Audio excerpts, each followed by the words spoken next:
saludándole en el amor del Señor, deseando ricas y abundantes bendiciones del cielo hacia sus vidas. Ha llegado la hora de compartir el devocional, el pancito diario de vida que tanto bien hace a nuestras almas.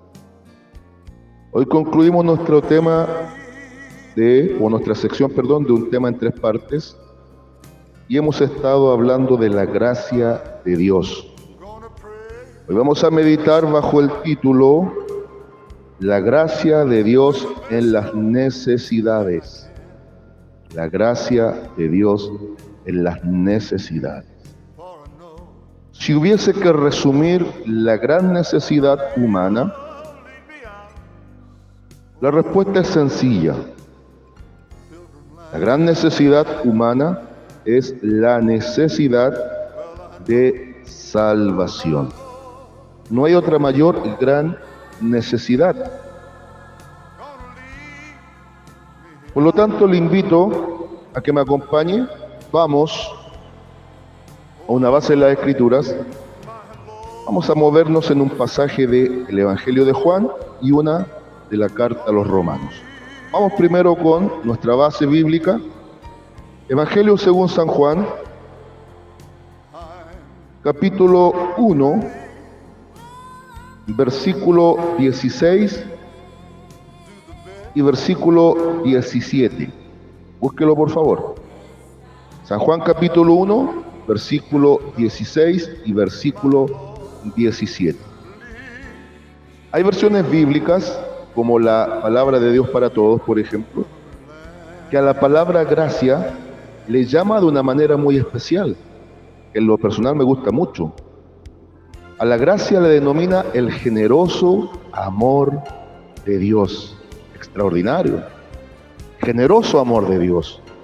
Entonces la gracia es uno de los grandes pilares, uno de los 2 grandes pilares del amor de Dios. Un pilar llamado misericordia, que es perdón de pecados, y gracia, amor generoso para salvarnos. Misericordia es no recibir el castigo que sí merecíamos, y gracia es recibir el regalo de salvación que no merecíamos. Y la gran necesidad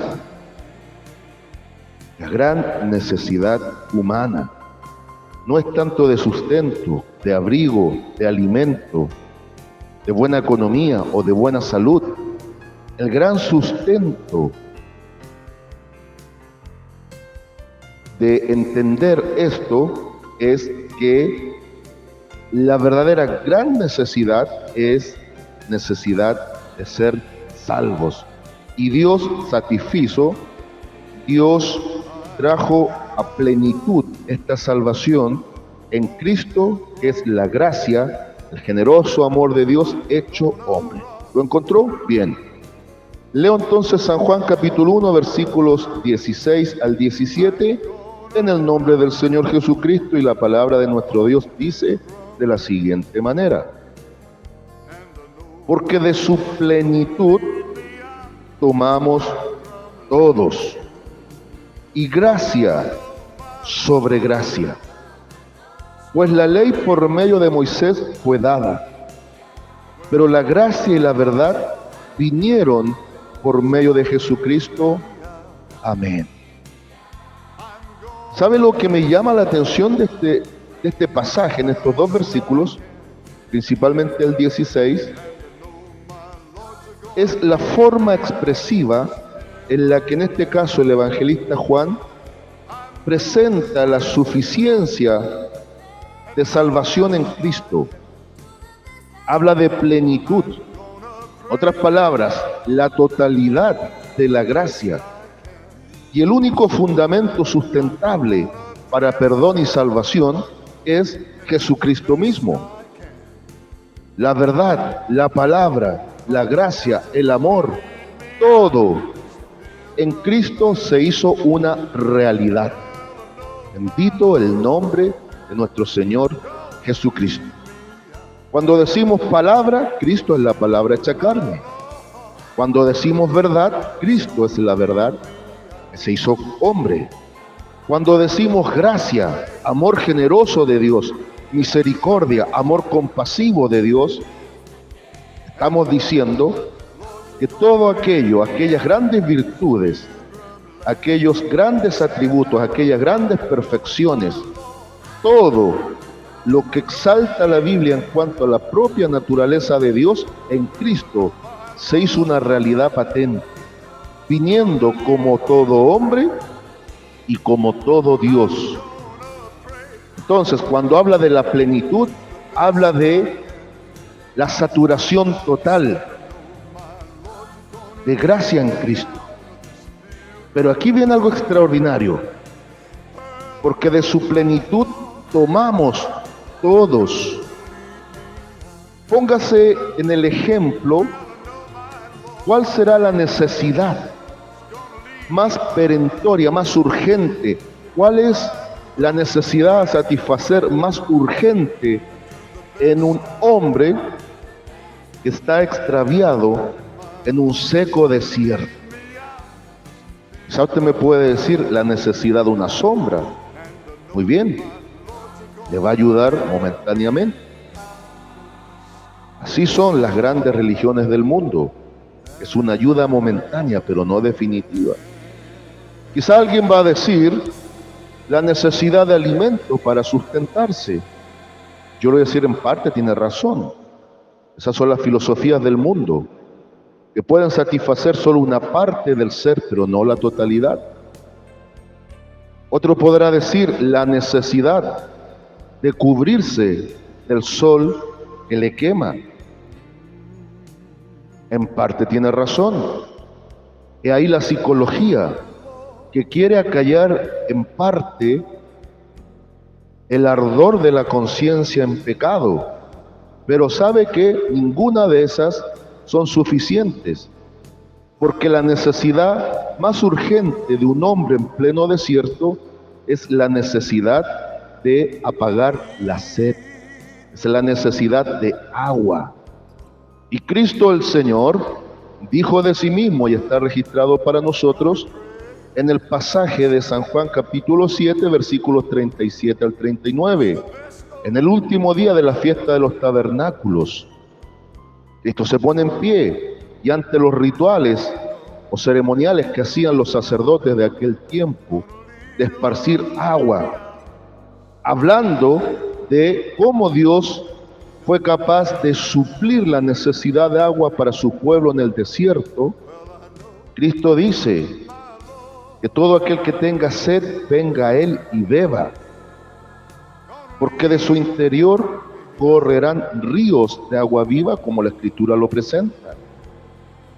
Esa misma idea la vemos en San Juan capítulo 4, cuando una mujer pecadora, samaritana, interactúa con el divino en una conversación muy especial junto al pozo de Jacob, y el tema central fue el agua. Pero Cristo dice, si supieras quién te pide dame de beber, tú le pedirías a Él, porque el agua que Dios da en la persona de Jesucristo es gracia, es amor generoso, que salta para vida eterna. No hay otra forma en la cual el ser humano puede apagar la sed de su alma, sino en la gracia de Dios que es en Jesucristo, Señor nuestro. Por eso la expresión de su plenitud, de la saturación total de gracia en Cristo, tomamos todos. En otras palabras, nos podemos asir a su gracia, tomarnos de su gracia, sujetarnos fuerte, pero finalmente quien nos sujeta para no soltarnos es Dios. Pero aquí también está la idea de un vaso lleno de agua que va a callar la sed. La gracia suficiente en Cristo es el único medio viable, sustentable de salvación al ser humano.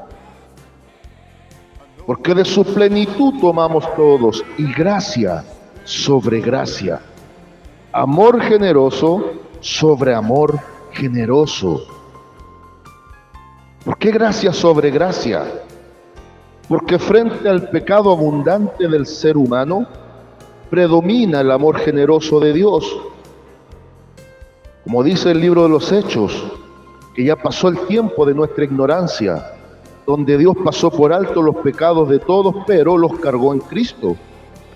Es por eso que el versículo 17 dice, pues la ley representa tanto los códigos divinos que Dios trajo al mundo a través de Moisés y su pueblo, resumido en 10 grandes mandamientos, pero también la ley representa un periodo previo a la salvación, representa un periodo preparativo donde todo apuntaba a que la gracia se haría hombre, a que el amor generoso de Dios se demostraría con hechos palpables en la persona y obra del divino Señor Jesús. Y por un lado presenta a Moisés, el representativo de la ley, una ley que no era para salvación, sino que era una ley para delimitar lo bueno y lo malo, para evidenciar el pecado y preparar el tiempo para la venida del que sí podía sustentar gracia sobre gracia en plenitud para salvar al ser humano. Y ahora presenta el contraste. La ley fue dada por medio de Moisés, pero la gracia, el amor generoso de Dios y la verdad clave para salvación porque es la que nos liberta, vinieron por medio de Jesucristo. Bendito el nombre del Señor. Y para ir concluyendo, vamos a Romanos, acompáñeme por favor, a la carta del apóstol Pablo a los Romanos, capítulo 5, versículos 20 y 21.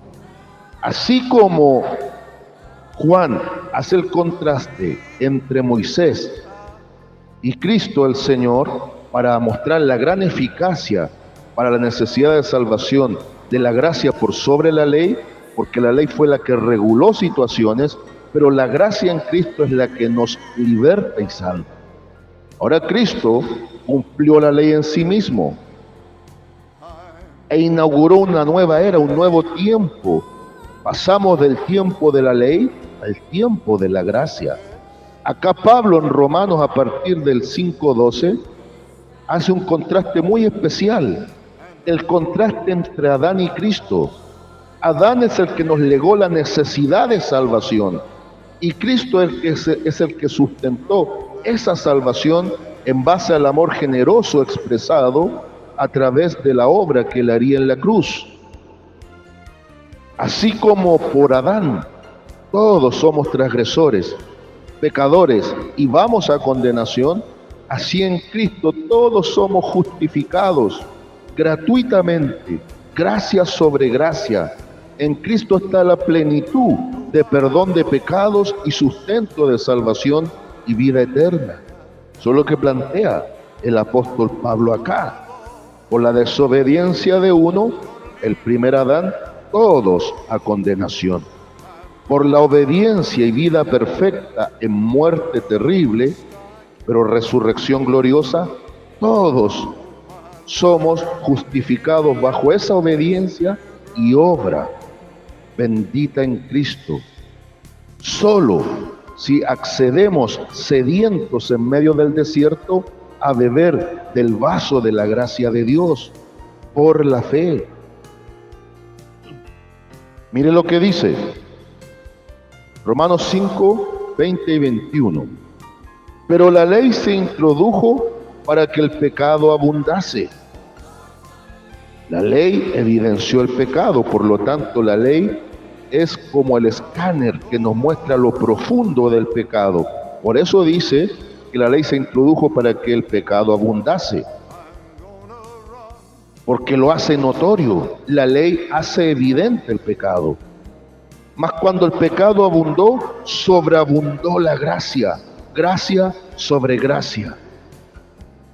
La gracia de Dios en medio de la necesidad se hace notable, para que así como el pecado reinó para muerte, así también la gracia reine por la justicia para vida eterna mediante Jesucristo, Señor nuestro. Ya a la conclusión, ¿sabe lo que es doloroso, amados?